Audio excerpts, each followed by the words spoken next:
Ladies and gentlemen, the Vice President of the Republic of the Philippines, the Honorable Sara Z. Duterte.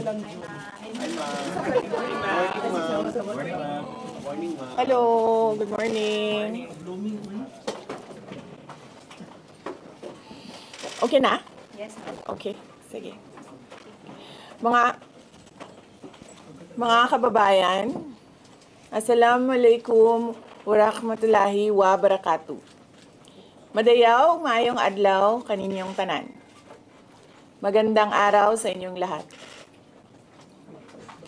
Sa mga nakaraang araw, marami ang humihingi ng reaksyon, komento, o damdamin. Damdamin ko sa issue ng impeachment na naihain laban sa akin. Sa kabila ng aking mga naging pahayag ukol sa planong impeachment sa mga nakaraan na buwan, ang tanging masasabi ko na lamang sa puntong ito ay God save the Philippines. Bukod dito, nais ko na lang ipaabot ang aking taus-pusong pasasalamat sa mga kababayan na patuloy na nagdarasal, sumusuporta, nagtitiwala, at patuloy na nagmamahal sa akin. Manalig kayo dahil sa taong bayan ang tagumpay. Syukran. I know, right? Braille. 3 questions, no follow-up. Okay. Oh. How are you? Ay, ayoko na. I'm okay. You've seen the list of those who signed, ma'am? Oo. Marami doon, mga inaanak, mga kumpare, mga nanghiling suporta sa inyo. So, What's your reaction? Sabi kasi, di ito lang daw basahin ko. Promise me lang, isa na yun. So, ma'am, how are you preparing for this? We've already started preparing the moment Franz Castro announced the impeachment plans, which was November of 2023. So November of 2023, there were already lawyers doing their work for the impeachment. So, we leave it to the lawyers. It's not an option. Resignation is not an option. Wala pa tayo doon, ma'am. Masyado pang malayo yung mga ganyan na mga bagay. Nandun pa lang tayo sa pagbabasa ng... Actually, ma'am, wala pa tayo doon dahil yung mga abogado lang yung nagtatrabaho. Hindi ko talaga alam kung anong ginagawa nila. But I have a meeting with them. Going back to the president, do you believe the president said he has nothing to do with the impeachment? Do you believe that? I do not want to answer that question. Next. Ma'am, confirm po ba na si dating Pangulo Rodrigo Duterte ay isa sa mga abogado niyo para sa impeachment? I do not want to answer that question. Yes, ma'am. Nakikita niyo po ba na may hahalin tulad ng sitwasyon ngayon ng bansa sa 1984 ni George Orwell? I do not want to answer that question. Last. Na yung mga kaalyado, nanghiling suporta, mga inaanak, mga kumpare, kumari, sila yung mga pumirma sa inyo. Paniwala ko lang, no, if you have to explain or defend your signature in a yes petition for impeachment, then you feel that you have done something wrong. Kasi kung wala ka namang ginawang mali, bakit mo i-defend yung pirma mo? Ma'am, So yun yung paniwala ko. okay. Ma'am, naniniwala po ba kayo na may gumalaw po for the impeachment? May gumalaw po na parang money involved? I do not want to answer that question. Yes. Ma'am, will you be endorsing senators, lalo na po sa PDP slates, especially that may possibility na mag-overlap yung trial sa next Congress? Hindi pa namin napapag-usapan kung ano yung gagawin ko for the upcoming campaign and election. Pero nasabi ko na noon na patuloy yung trabaho namin. And isa sa mga trabaho namin ay gusto namin tumulong sa Commission on Elections in voter education. Particularly yung wag mo ibenta yung boto mo, wag gumamit ng dahas during campaign and election day, yung mga ganon. Ma'am, payo niyo lang po sa ating mga kababayan sa nangyayari po ngayon sa ating bansa. Yes, sabi ko nga kanina sa statement ko sa ating mga kababayan na patuloy na sumusuporta, nagmamahal, nagdarasal, napakahalaga nun, ay manalig lang sila dahil sa taong bayan ang tagumpay. VP, anong nag-blooming daw patapos na mo yan? Nganong naakadri sa Manila na taga Davao man ka?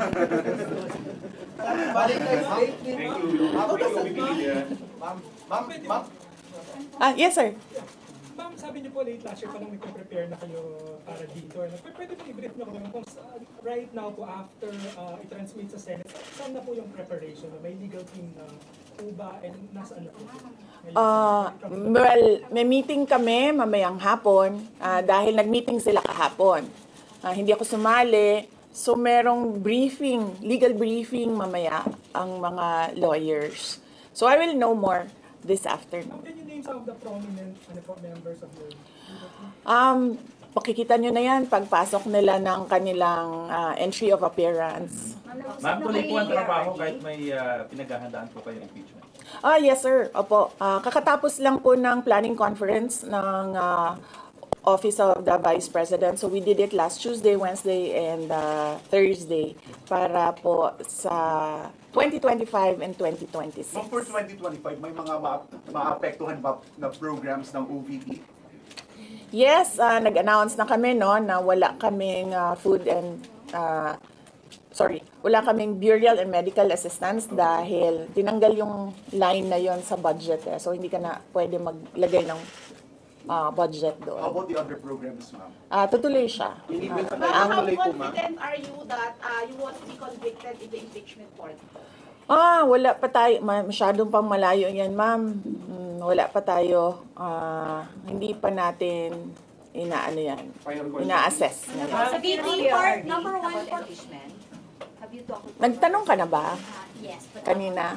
Sige, ikaw. Ma'am, you said before na you're seriously considering to run for 2028. Now na may impeachment na, are you more decided to run in 2028? Okay. So wala pa tayo dyan.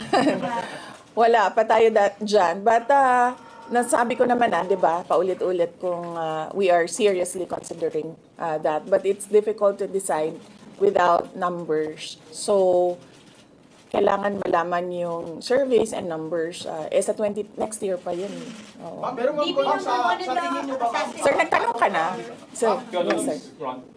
What are you concerned na yung possible consequence that you can be disqualified from public office kung magkaroon na ng conviction? Yes, sir. Oo. Alam ko po yung penalties ng impeachment. And the moment na nag-resign ako sa Department of Education, before ako nag-resign sa Department of Education, pinag-isipan ko na lahat yan.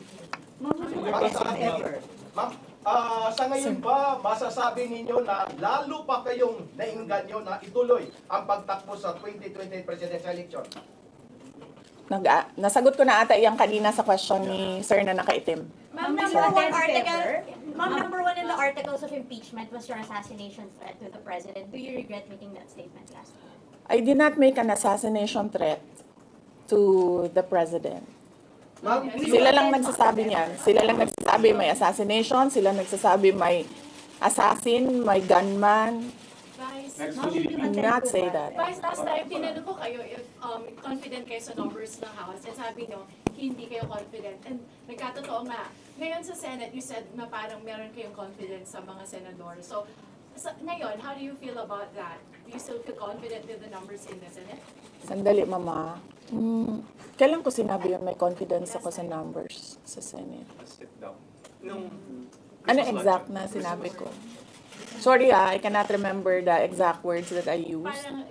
Parang medyo confident kayo with regards sa Senate, sa mga friends and allies. Unlikely. kung magsasabi ng ganyan ba. Pero I need I will answer that next Pero how do you time. feel now sa Senate? Supposedly receive nila yung impeachment complaint the other day, pero nag-close sila kagad because of the last session. Well, that is their prerogative as a body, no? So, we have to respect the Senate kung ano yung desisyon nila. Dahil sila yung mga nandoon sa loob.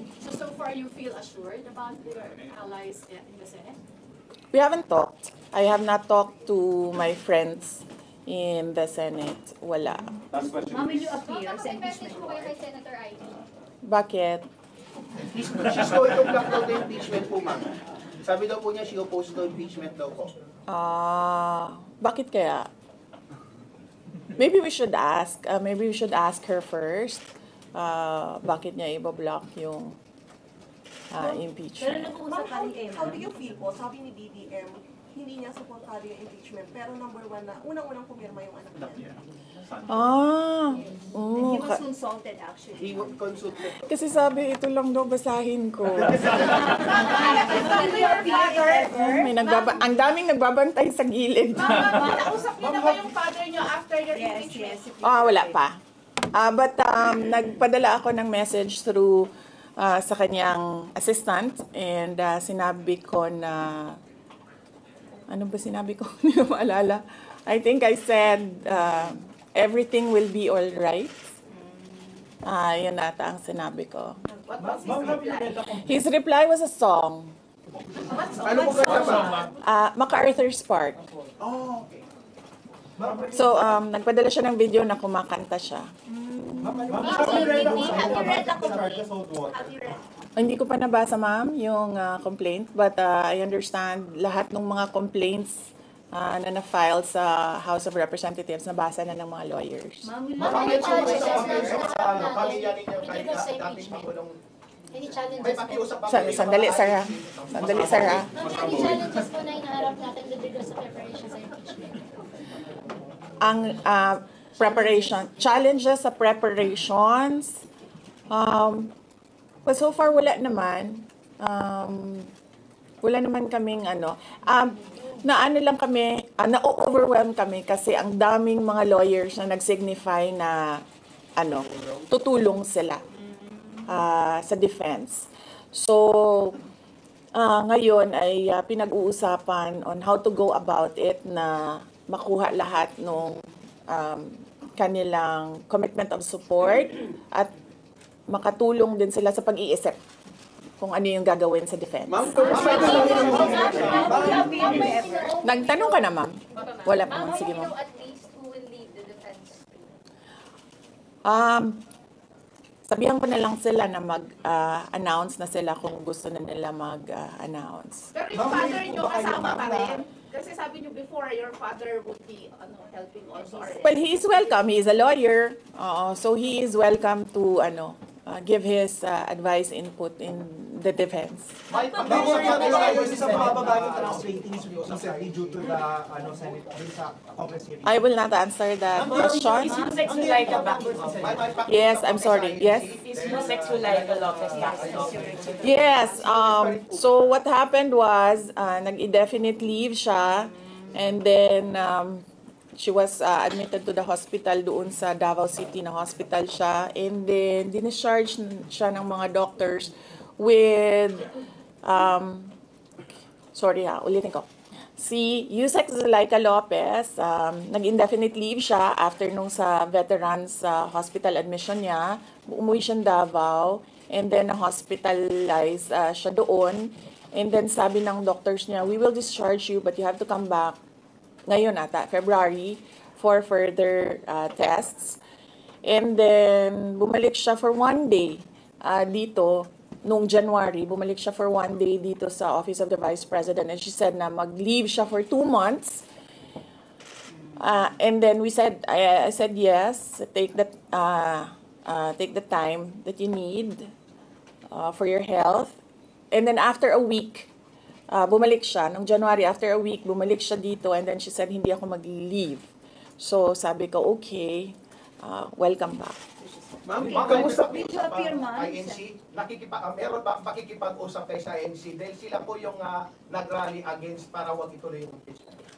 Hindi pa po kami nagkausap ng INC, sir. Pero nagpapasalamat po ako sa INC at sa buong sambayanan sa kanilang pananawagan ng kapayapaan. Ma'am, kamusta po ang You staff think you have ng numbers in Senate? Nagtanong ka na, sir? Not yet Dapat, po. sir. You think you have the numbers in the Senate to be acquitted? Hindi ko masabi yan ngayon, sir. Wala pa kami dyan. Ma'am, Nagtanong ka na, ma'am. Wala pa. Ma'am, would you consider former President Duterte to be your lead defense? He will, maybe if he wants to, he can be part of the defense team. But because of his age and because of rigorous preparations in an impeachment case, baka sabihin ko sa kanya na wag na lang siyang mag-lead dahil medyo may edad na si former President Rodrigo Duterte. He's already 80 years old this Ma'am, year. kamusta po ang staff ng OPP after they heard about the impeachment po, ma'am? Ano po naramdaman po nila na when you were impeached by the House? Ano po naramdaman ng staff ng OPP in general? Are they sad? Are they worried po ba, ma'am? Hindi ko alam nila na pinagtatawanan lang nila ako dito sa gilid kasi hindi daw ako sumunod. Sabi, basahin lang daw talaga ito. Ma'am, you will appear sa impeachment court, ma'am, if ever. Ha? Will you appear sa Okay. Kung pwede namang hindi, and I understand, pwede naman. Hindi na. Oo. Kasi baka ma-intimidate lang sila lahat sa presence ko doon. May mga plano po ba kayo para itulak ang pag-audit, lalo na po sa mga kongresista natin na ginagamit ang pera o pondo ng gobyerno para sa black propaganda against you? Hindi ko na muna sagutin yung tanong na yan ngayon, ma'am. Doon muna tayo sa God Save the Philippines. So ma'am, will you dissuade or encourage your supporters in case they would go sa street to rally? Sa panahon ngayon, ma'am, na sobrang mahal ng presyo ng mga bilihin, lalong-lalo na ng pagkain, sasabihin ko sa mga supporters sa taong bayan na unahin muna nila ang trabaho and negosyo nila kesa sa mag-rally sila sa mga daan. Dahil marami o lahat tayo breadwinners.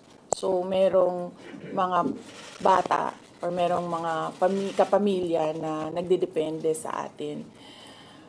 At tayo naman ang social media capital ng buong mundo. Kung gusto talaga nilang magsalita at tumulong, doon na lang sila sa social media kung saan nakakatrabaho pa rin sila. Pero nagagawa nila kung ano yung nararamdaman nila na gusto nilang gawin.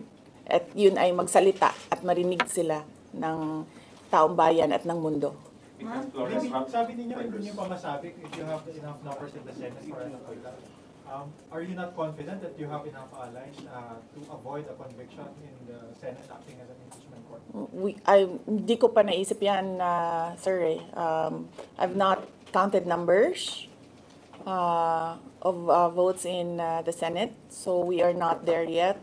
We are still, the legal team is still in the preparation of the defense and what we will do moving forward. Ma'am, do you feel betrayed? Maraming mga congressmen from Mindanao voted yes. 70%. Sorry for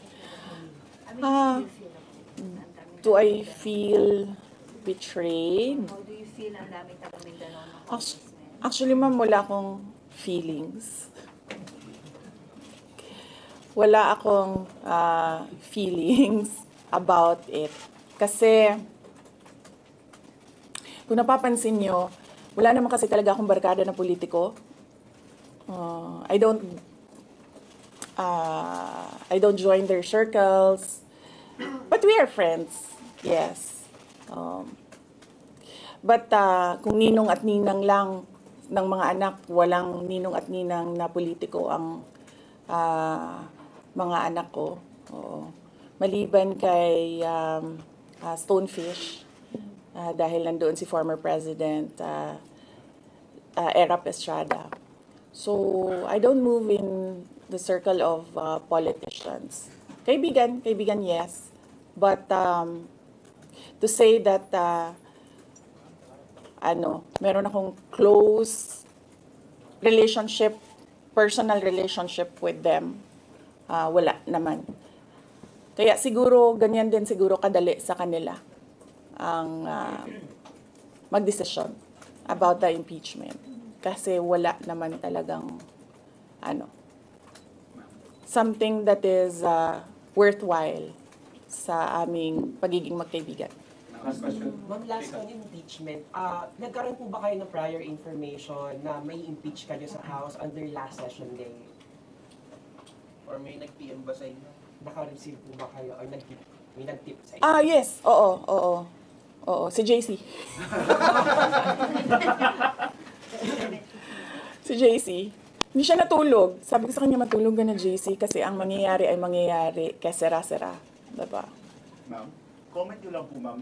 Alam ko matagal na ito, but the QC Prosecutor's Office ibinasura yung patong-patong na kaso against you. Yes. What was your initial reaction about that? And second po, any updates sa security details natin, ma'am? Tuloy po ba yung pag-hire po natin ng private security? Okay, hindi ko nasasagutin yan, ha? Dun lang tayo sa God Save the Philippines. Okay. Ma'am, okay. Last na lang po, ma'am, on my end. Ma'am, you said God save the Philippines. Gaano na po kalala ang problema ng Pilipinas ever since na nagkaroon ng issue sa impeachment na ito? Parang, ano po yung nakikita yung problem sa Philippines ngayon at bakit nila inuna itong impeachment na ito? Gaano kalala ang Pilipinas na pag-iwanan na tayo ng panahon at ng ating mga kapitbahay dito sa region at napag-iwanan na tayo ng mundo. Malala siya since na nagkaroon ako ng understanding. Kasi 1990s, tapos 1990s, magulo. Well, sa amin, magulo, sa Mindanao. And then, ngayon, nagbabadya ang gulo sa Mindanao. So, parang wala namang nagbago. So, malala. Sobrang malala. Dahil kung nakakausap mo yung mga tao na arawan yung kanilang sweldo, yung pera nila hindi na talaga sapat para sa pagkain, para sa kuryente, para sa bahay, para sa tubig, para sa pag-aaral ng kanilang mga anak. At kung basehan natin yung pag-alis ng mga Pilipino sa sarili nilang bansa ay sobrang malala dahil sobrang dami ng ating mga kababayan ang pumupunta, nakikipagsapalaran sa ibang bansa dahil wala silang makita na pag-asa, wala silang makita na oportunidad dito sa ating bayan. Kaya parang nakakaawa na tayo dito sa loob at nakakahiya yung estado natin kapag iniligay mo siya in a global stage na kung saan pinapanood tayo ng ibang mga lahi at ibang mga bansa. And because of that, ma'am, And because of that, tapos na tayo. you will run for presidency because of that. Diba? Maraming salamat sa oras ninyo. Magandang umaga. Happy Valentine's! Happy Valentine's, ma'am. Valentine's message na lang. Yes, happy basing on the palakpak ng mga kasamahan ko sa Office of the Vice President, okay naman sila.